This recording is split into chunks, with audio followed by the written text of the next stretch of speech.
যতদিন ইসলামী শরিয়ার দিকে আসবে না কারো জীবন নিরাপদে থাকবে না। আজকে আতাউর রহমান বিক্রমপুরী গেছে, কালকে তোমার আর আমার পালা। তাড়াতাড়ি এই তো গণতন্ত্র ছাড়ো, আল্লাহর খেলাফার রুজ্জু ধরো। যতদিন খেলাফা প্রতিষ্ঠা হবে না, মুসলমান তো মুসলমান, অমুসলমানও নিরাপত্তা পাবে না। এজন্যই তো হাদিরা মরে, এজন্যই তো আতাউর রহমান বিক্রমপুরীরা জেলখানায় যায়। বুঝো না মুসলমান, এটাই সিস্টেম। এজন্য বলি গণতন্ত্র পুরা ঢোকা, গণতন্ত্র তৈরি করেছে ইসলামকে ধ্বংস করার জন্য। নাহলে আপনি দেখেন, ইসলাম বলে একমাত্র সঠিক ধর্ম ইসলাম, গণতন্ত্র বলে সকল ধর্ম সমান। দুটিকে এক। ইসলাম বলে মুসলমান ছাড়া আর কেউ জান্নাতে যাবে না, গণতন্ত্র বলে হিন্দু বৌদ্ধ খ্রিস্টানরাও শহীদ হয়েছে। দুটিকে এক। ইসলাম বলে আল্লাহর জমিনে আল্লাহর আইন চলবে, গণতন্ত্র বলে আল্লাহর জমিনে জনগণের আইন চলবে। দুটো কি এক হলো?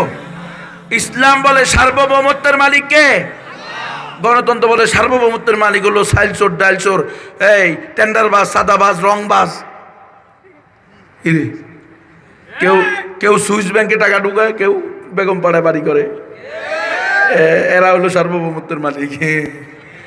এজন্যই তো হাদিরা মরে, এজন্যই তো আতাউর রহমান বিক্রমপুরীরা জেলখানায় যায়। বুঝো না মুসলমান, এটাই সিস্টেম। যতদিন ইসলামী শরিয়ার দিকে আসবে না কারো জীবন নিরাপদে থাকবে না। আজকে আতাউর রহমান বিক্রমপুরী গেছে, কালকে তোমার আর আমার পালা। তাড়াতাড়ি এই তো গণতন্ত্র ছাড়ো, আল্লাহর খেলাফার রুজ্জু ধরো। যতদিন খেলাফা প্রতিষ্ঠা হবে না, মুসলমান তো মুসলমান, অমুসলমানও নিরাপত্তা পাবে না। মনে নাই বিশ্বজিৎ হিন্দু বলছিল, আওয়ামী লীগের সন্ত্রাসীদেরকে বলছিল, রে আমি ছাত্র শিবির হওয়া তো দূরের কথা, আমি তো মুসলমানই না, আমি হয়েছি হিন্দু। বিশ্বাস না হলে প্যান্টটা খুলি দেখ, কাটা নাই। এরপরেও কি মানছে? পিটায়া মেরে ফেলছে। মুসলমান তো মুসলমান, অমুসলমানের জীবনও হুমকির মধ্যে। যদি ইসলামী শরিয়া প্রতিষ্ঠা হয়, ইসলামী খেলাফা প্রতিষ্ঠা হয়, অন্যায়ভাবে কোনো আলেমকে জেলে নেওয়া হবে না, অন্যায়ভাবে কোনো হাদিকে হত্যা করতে দেওয়া হবে না, কারণ হত্যাকারীকে সাথে সাথে কেসাস দেওয়া হবে, সব হত্যাকারী সোজা হয়ে যাবে। কথা বোঝেন নাই? অন্যায়ভাবে আলেম ওলামা তৌহিদি জনতাকে জেলে ঢুকাইয়া দিবা, মন চাইলেও তারে ধরে নিয়ে গেলা, মন চাইলেও তারে জেলে ঢুকাইয়া দিলা। ইসলাম এই ধরনের অরাজকতাকে সাপোর্ট করে না। এই জন্য এরা ইসলামের কথা শুনতে পারে না। যারা খেলাফার কথা বলে, যারা শরিয়ার কথা বলে, যারা এমআরআর কথা বলে, যারা আল্লাহর জমিনে আল্লাহর আইন বাস্তবায়ন ফরজে আইন বলে, এদেরকে তারা জঙ্গি উগ্রবাদী সন্ত্রাস ট্যাগ লাগায়। এখন আমরা বুঝি কিনা, আমাদেরকে তো বুঝতে হবে। কিরে, আওয়ামী লীগ আর বিএনপি মারামারি করে প্রতি নির্বাচনের আগে শত শত মানুষ, 10 জনে নিরপরাধ মানুষ মারা যায়। আর মোল্লারা খেলাফা চাই, ইমারা চাই, শরিয়া চাই, আল্লাহর আইন চাই, এ কথা বলার কারণে মোল্লারা হয় জঙ্গি সন্ত্রাসী। ওরা কিন্তু সন্ত্রাসী না, ওরা হইল সুশীল। বোঝেন নাই? ওরা হইল শান্তিকামী, ওরা জমিনে শান্তি প্রতিষ্ঠা করে। আর হুজুররা যখন আল্লাহর আইন চায়, তখন হুজুররা হইল বিশৃঙ্খলা সৃষ্টি করে। এই জন্য হুজুরদেরকে ধরে নিয়া, ওদেরকে গানম্যান দিয়া কি করে, তাদের নিরাপত্তার ব্যবস্থা করে। আর হুজুরদেরকে জেলখানায় নিয়ে 3 মাসের জেল দিয়া এরপরে নাকি সেভ করে। মানে কি দ্বৈত নীতি দেখছেন মুসলমান? এগুলো হলো গণতন্ত্রের আকীদা। ইসলামের আকীদা আর গণতন্ত্রের আকীদা এক না। এই জন্য ইসলাম আর গণতন্ত্র এক না, দুইটার মধ্যে নিসবত হলো নিসবতের তাবায়ুন, মানে সম্পূর্ণ বিপরীতমুখী, বিপরীত জিনিসের দুইটা বস্তু। যেমন এটা আর এটা, এ খাট চেয়ার, এ দুটা কি এক বস্তু? এটাকে বলবে এই ফ্রিজের মধ্যে আর এই সোফার মধ্যে সম্পর্ক কি বলে? সম্পর্ক হলো নিসবতের তাবায়ুন, সম্পূর্ণ বিপরীত দুইটা জিনিস, একটার সাথে একটার কোনো সম্পর্ক নাই। ঠিক গণতন্ত্রের সাথে ইসলামের এমন সম্পর্ক, যেটাকে নিসবতের তাবায়ুন বলে, একটার সাথে একটার কোনো সম্পর্ক নাই। যার কারণে 100 বছর পৃথিবীতে গণতন্ত্র চলতেছে, কোনো জায়গায় 1 ইঞ্চি জায়গার মধ্যে 1 মিনিটের জন্য ইসলাম প্রতিষ্ঠা হয় নাই। আমাদের বাংলাদেশে 54 বছর চলতেছে, কখনো আমরা ভারতের গোলাম, কখনো আমেরিকার গোলাম। মাগার শান্তি, নিরাপত্তা, মুক্তি এখনো আমাদের কপালে জুটে, নাহলে আলেমরা জেলেকা। ডেইলি স্টারের বিরুদ্ধে কথা বললে, প্রথম আলোর বিরুদ্ধে স্ট্যাটাস দিলে কেন আইনুল হক কাসেমি জেলে যেতে হবে? কিরে, ডেইলি স্টারের বিরুদ্ধে তো এই দেশের সব মানুষই বলছে, এনসিপির সব লোকেরাই বলছে, বলে নাই? ডেইলি স্টারকে জ্বালিয়ে দাও, পুড়িয়ে দাও, প্রথম আলোকে বন্ধ করে দাও। তো আজকে শুধু আইনুল হক কাসেমি কেন যাইলে, আতাউর রহমান বিক্রমপুরী কেন যাইলে? কারণ এটাই কথা বলে গেছিল হাদি, শহীদ হাদি, আল্লাহ তাকে শহীদ হিসাবে কবুল করেন। সে বলেছে যে আপনি রাষ্ট্রের ক্ষমতাশীল সরকারের বিরুদ্ধে কথা বলেও পার পেয়ে যাবেন, কিন্তু প্রথম আলোর বিরুদ্ধে কথা বললে পার পাবেন না। কারণ প্রথম আলো এই দেশের এজেন্ডা বাস্তবায়ন করে না, এই দেশের প্রোডাক্ট না। যদিও এদেরকে দেখতে শুনতে দেখা যায় বাংলাদেশি, কিন্তু এরা হলো বিলাতীদের দালাল। এ কথাই বিলাতীরা বলে গেছে। আমরা চলে যাচ্ছি, কিন্তু এমন শিক্ষা ব্যবস্থা রেখে যাচ্ছি, যদি শুধু এই শিক্ষায় শিক্ষিত হয়, হকপন্থী উলামায়ে কেরামের সোহবত না পায়, সবাহি মক্তবে না যায়, তো চেহারা সুরত হবে হিন্দুস্তানি, বাংলাদেশি, চিন্তা চেতনা হবে ব্রিটেনি, নাস্তিক, মুরতাদ, বেঈমান। এ ডেইলি স্টার আর প্রথম আলো হলো বাংলাদেশের স্বাধীনতা, সার্বভৌমত্ব, এদেশের ধর্মের শত্রু। এদেরকে শত্রু বললে কি সমস্যা? তোমরা না গণতন্ত্র করো, গণতন্ত্র তো বলছে প্রত্যেকে নিজের আইডল প্রচার করতে পারবে, প্রত্যেকে নিজের চেতনা, চিন্তা, নিজের তার কনসেপ্ট সে কি করবে, অন্যদের কাছে প্রচার করবে। প্রত্যেক বিপরীত ব্যক্তি, হ্যাঁ, বিরোধী দল তার বিরোধী দলের বিরুদ্ধে কথা বলবে। তো ডেইলি স্টারের বিরুদ্ধে বললে কি মহাভারত শুদ্ধ হয়ে যায়? হ্যাঁ, ডেইলি স্টারের কারা ভাঙছে? ডেইলি স্টারের লোকেরাই ভাঙছে। প্রথম আলোকে প্রথম আলোর লোকেরাই আগুন দিছে। এরা হলো উগ্র হিন্দুত্ববাদী ভারতের দালাল। ভারত এই কাজ করে আজকে এই দেশের অরাজকতা সৃষ্টি করতে চায়। সুতরাং আপনাদের সতর্ক হতে হবে। কোনো আলেমকে এইভাবে গুম করা যাবে না, এইভাবে বাড়ি থেকে ঘর থেকে উঠিয়ে নেওয়া যাবে না। যদি কোনো অন্যায় থাকে, আলেম ওলামা আছে, আলেমদের সাথে বসান। এরপরও যদি বলেন না অপরাধী রাষ্ট্রীয়ভাবে, তাহলে রাষ্ট্রের আইনের সামনে দাঁড় করান। সেটা না করে উঠে আনেন কেন? গুম করেন কেন? এটাই আমরা বারবার বলতেছি, এটা গণতন্ত্রের ন্যারেটিভ। গণতন্ত্র দিয়ে এভাবেই জুলুম করবে, গণতন্ত্র দিয়ে ইনসাফ প্রতিষ্ঠা সম্ভব না। এই জন্য মুসলমান গণতন্ত্রকে না বলো, খেলাফতকে হ্যাঁ বলো। বলো তন্ত্রমন্ত্রের দিন শেষ, খেলাফতের বাংলাদেশ। বলো তন্ত্রমন্ত্রের দিন শেষ, হয়তো শাহাদাত, ইম্মা শরিয়া, ইম্মা শাহাদা। হুজুর জিব্বা মোটো হয়ে গেছে, সারা জিন্দগি মিছিল দিছি, মুখ ভাইয়ের চরিত্র ফুলের মতো পবিত্র, নামাজ পড়ে না, একক তো গাঞ্জা খায় নিয়মিত, মিথ্যা সাক্ষীদাতা, আর হলো মিথ্যুক হবু এমপি। ঠিক কিনা? খবরদার মুসলমান, এই কাজ আর করিয়েন না। বহুত দিন মিথ্যা সাক্ষী দিছেন। যে নামাজ পড়ে না, পর্দা করে না, গাঞ্জা খায়, গাঞ্জুটি, মদের লাইসেন্স দেয়, ঘুষের লাইসেন্স দেয়, পতিতালয়ের অনুমোদন দেয়, সে কেমনে রে পবিত্র হয়? রাত উঠছে নি পবিত্রতার? হ্যাঁ না, পবিত্রতার উপরে ঠাড়া উঠছে। সে হলো পতিতালয়, সে হোটেলের নামে পতিতাবৃত্তি, অনৈতিক কাজ, অসামাজিক কাজ করায়, তারে বলতেছে পবিত্র। কেমনে সম্ভব? এই জন্য আজকে আমাদের দুর্গতি।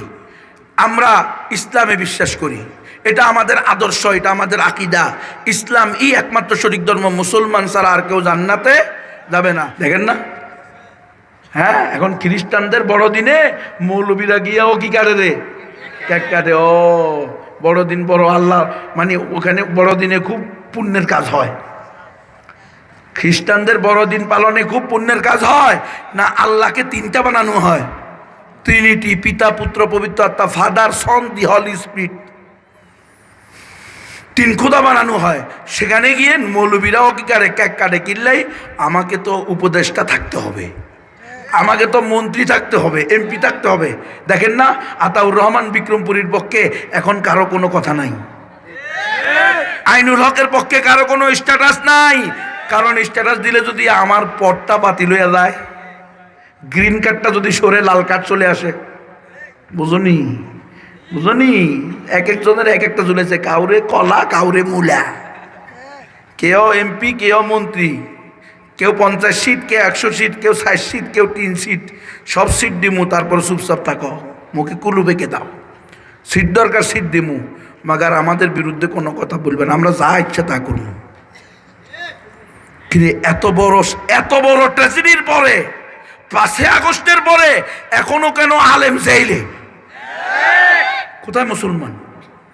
কয় নিচে কি হয়েছে? তাও রহমান বিক্রমপুরের না নিছে, আইনুল হক কাসিমের না নিছে। আমি তো ভালো আছি। মোল্লা, আগামীকাল তোমার পালা, অপেক্ষা করো। আল্লাহর ঘোষণা, ওয়ালান তারদা আনকাল ইয়াহুদ ওয়ালান নাসারা হাত্তা তাত্তাবিআ মিল্লাতাহুম। মৌলবী, তুমি মনে করো না শুধু গণতন্ত্রের দরজাদারি হয়ে গেলেই, গণতন্ত্রকে নিজের আদর্শ বানাইলেই কাফের মুশরিকেরা তোমার উপরে সন্তুষ্ট হবে। কশিন কালেও সম্ভব না। যতদিন না তোমরা তাদের ধর্ম গ্রহণ করবা, তোমার লুঙ্গি খুলে দেখবে খতনা করার জন্য, এরপরেও তোমাকে ছাড়বে না। অপেক্ষা করো। এটা হলো ডিভাইড অ্যান্ড রুল এর খেলা চলতেছে। আগে ভাগ করছে, এরা হলো মানহাজি, এরা হলো জঙ্গি, এরা হলো মডারেট। তো মডারেটটা আপাতত আমাদের সাথে থাকুক, কথা বলেন নাই? এরা হলো ট্রেডিশনালিস্ট, এই দুই গ্রুপের আমাদের পকেটে রাখো। আর ফান্ডামেন্টালিস্ট যারা, এটির আগে সানাও। এরা হলো ফান্ডামেন্টালিস্ট, এরা ইসলামকে সব জায়গায় প্রতিষ্ঠা করতে চায়। এদেরকে পিটাইয়া এরপরে দরবা হইলা ট্রেডিশনালিস্ট, ঐতিহ্যগত বাপ দাদার সূত্রে পাইছি, মানতেছি, কথা বুঝো নাই? এদেরকে এরপরে ধরো। ইসলাম নাম ওয়ামা নাকামু মিনহুম ইল্লা আন ইউমিনু বিল্লাহিল আজিজিল হামিদ। শুধুমাত্র আল্লাহর উপরে ঈমান আনবে, এই কথা বলবে, তাকেও পিটানো হবে। ধারাবাহিকভাবে চলবে। মনে করো না যে এখানেই শেষ, আইনুল হক আর আতাউর রহমান বিক্রমপুরীরা দিয়েই শেষ না, এটা শুরু। কথা বলবা না, কালকে তোমার পালা, পরশু এর পালা, তরশু এর পালা। এজন্য এখনই কথা বলো। সকল উলামায়ে কেরাম, সকল ঘরানার মুসলমান, কে কোন দল করো সেটা দেখিও না, স্পষ্ট বলো, আমরা কোনো আলেম উলামা তৌহিদি জনতাকে জেলে দেখতে চাই না। কথা বলতে হবে। এই দেশ কোনো মগের মুল্লুক না, কারো কাছে আমরা দেশ ইজারা দিই নাই। আমরা ইন্ডিয়ার আধিপত্য মানি নাই, আমরা আমেরিকার আধিপত্য মানি না। সোজা কথা, কোরআন সুন্নাহর বিরুদ্ধে গেলে কাউকে ছাড় দেওয়া হবে না। কি ডেইলি স্টার, কি প্রথম আলো, এগুলো তো গণার বাইরে। আমরা তো কোনো সুপার পাওয়ারের এই মানি না। কথা কয় না? আমরা সুপার পাওয়ার মানি একমাত্র কাকে? ইন্নাল্লাহা আলা কুল্লি শাইইন কাদির। আল্লাহর বিরুদ্ধে যাবে, সুপার পাওয়ার কেউ ছাড়া হবে না। তৈরি আছো তো মুসলমান? সতর্ক থাকো। যে যেখানে আসো সেখান থেকে মুফতি আইনুল হক কাসেমি সাহেব এবং মাওলানা আতাউর রহমান বিক্রমপুরী সাহেবের পক্ষে নিজেদের প্রতিবাদ জানাতে থাকো। যতদিন না তাদেরকে নিঃশর্ত মুক্তি দেওয়া হবে, ততদিন আমাদের এই প্রতিবাদ চলতে থাকবে। আরে বেটা, আমার মতো গুণবী এই দেশের সবচেয়ে দুর্বল নাগরিক, সবচেয়ে দুর্বল। 10 দিন ঘুমেছিলাম, 9 দিন রিমান্ডে ছিলাম, 32 মাস জেলে ছিলাম। 2 বছর পরে জেল হত্যার সম্মুখীন হয়েছিলাম। আল্লাহ হেফাজত করছে আপনাদের দোয়ার বরকতে। সুব্রত কুমার বালা, উগ্র হিন্দুত্ববাদী সংগঠন ইসকনের সন্ত্রাসী, সে যখন হাই সিকিউরিটির কি হয়েছে, সুপার হয়েছে, তখন শুনছে যে আমার হাতে অনেক অমুসলিমরাও আলহামদুলিল্লাহ কালিমা পড়েছে, তখন সে আমাকে সন্ত্রাসী দিয়ে সেখানে হত্যা করার চেষ্টা করছে। এরপরেও কিছুই করতে পারি নাই। এখনো পিছনে পিছনে গোয়েন্দারা ঘুরে, দুনিয়ার মিথ্যা বানোয়াট একবার এক আজগুবি কাহিনী তুলে দেয়।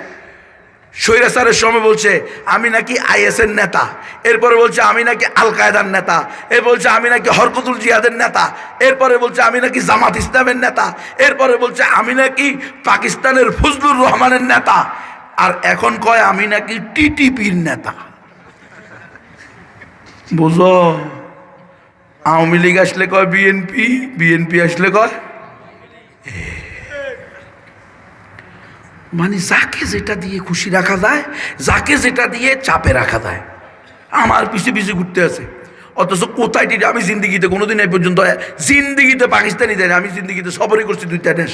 একটা হলো ইন্ডিয়াতে কালিম সিদ্দিকী সাহেবের কাছে অমুসলিমদের দাওয়াতের প্রশিক্ষণ নিতে গেছি, আর একটা হলো সৌদি আরবে হজ উমরা করতে গেছি। এছাড়া আমার কোনো বিদেশ সফর নাই। অথচ আমার পিছনে এইভাবে মিথ্যা কথা রটাই দিছে কেন? কারণ আমি বিশ্বাস করি খেলাফায়, আমি বিশ্বাস করি না গণতন্ত্রে। এটাই আমার জন্য সবচেয়ে বড় কাটা হয়ে দাঁড়াইছে, দুশ্মন হয়ে দাঁড়াইছে। তারা আমাকে যে কোনো মূল্যে মুখ বন্ধ করতে চায়। আমাদের স্পষ্ট ঘোষণা, কি ট্যাগ লাগাবে লাগাও, আমরা হক কথা ছাড়বো না। কিসের গুম কিসের খুন এগুলারে ভয় করার টাইম নাই। আমরা রব্বুল আলামিনের গোলাম, শাহাদাতের মৃত্যু চাই। খালি দোয়া করবেন আল্লাহ যেন মৃত্যুর সময় শাহাদাতের মৃত্যু দেয়। আর যদি কখনো কোনো আলেমকে উঠে নিতে চায়, আপনারা তৌহিদি জনতা সেটাকে প্রতিহত করতে হবে। অন্যথায় আপনারা থাকবেন, কুকুর শুকুরও থাকবে, কিন্তু জানাজা দেওয়ার লোক পাবেন না। তারা তো চায় ওয়াদ্দু লাউ তাকফুরুনা কামা কাফারু ফাতাকুনুনা সাওয়া। তারা চায় তারা যেমন কুফরি শিরকি করে আল্লাহর গজবের উপযুক্ত হয়েছে, তোমাকে আর আমাকেও কাফের মুশরিক বানিয়ে বরাবর সরাবর বানাইয়া দিতে। এই জন্য আমাদেরকে সতর্ক থাকতে হবে। আমি তোমাদের কল্যাণ চাই, তোমাদেরকে জাহান্নামে পাঠাইতে চাই না। প্রয়োজনে আমি সারা জিন্দেগিতে এমপি হব না, সারা জিন্দেগিতে মন্ত্রী হব না, কিন্তু তোমরা জাহান্নাম থেকে বাঁচো। এটাই সবচেয়ে বড় মানবতা। হবু এমপি, হবু মন্ত্রী, হবু চেয়ারম্যান, মেম্বার নিরা তোমাদেরকে ধোঁকা দিয়া ক্ষমতায় গিয়া জাহান্নামে পাঠাইতে চায়। তন্ত্রের দিন শেষ, খেলাফত জিন্দাবাদ, গণতন্ত্র নিপাত যাক। কয় না খেলাফত জিন্দাবাদ, গণতন্ত্র নিপাত যাক। খেলাফত জিন্দাবাদ, গণতন্ত্র নিপাত যাক, হয়তো শাহাদাত। কয় না, অনেকে কয় না, হুজুর আমি তো ভোট দিব। কারে ভোট দিবেন? যারে ভোট দিবেন তারে আল্লাহর বিরুদ্ধে আইন বানানোর জন্য আপনি নির্বাচিত করলেন। সব হিসাব পয়সা রাখেন, আল্লাহর আইনকে বাদ দিয়া নতুন আইন তৈরি করবে। জুলাই সনদেও লেখা আছে দেশের মালিক জনগণ, এই জন্য জনগণের অভিপ্রায় হবে রাষ্ট্রের সর্বোচ্চ আইন। শেষ। ইমান খাও, জুলাই সনদ সুবাই খাও, ইমান গেছে। ইসলাম ও গণতন্ত্র 2টা আলাদা ধর্ম, এক জিনিস না, এক আদর্শ না, এক মতবাদ না, একসাথে চলতে পারে না। কোরআন হাদিস ইজমা কিয়াস দ্বারা প্রমাণিত গণতন্ত্র কুফরি শিরিকি মতবাদ। এটা দিয়ে ইসলাম প্রতিষ্ঠা হবে না, ইসলাম ধ্বংস হবে। পড়ে দলিল ভিত্তিক হেদায়েতের পথে চলো, অথবা দলিল ভিত্তিক জাহান্নামে যাও। কথা কয় না, জানিয়া বুঝিয়া সামনে আগাও। কথা কয় না।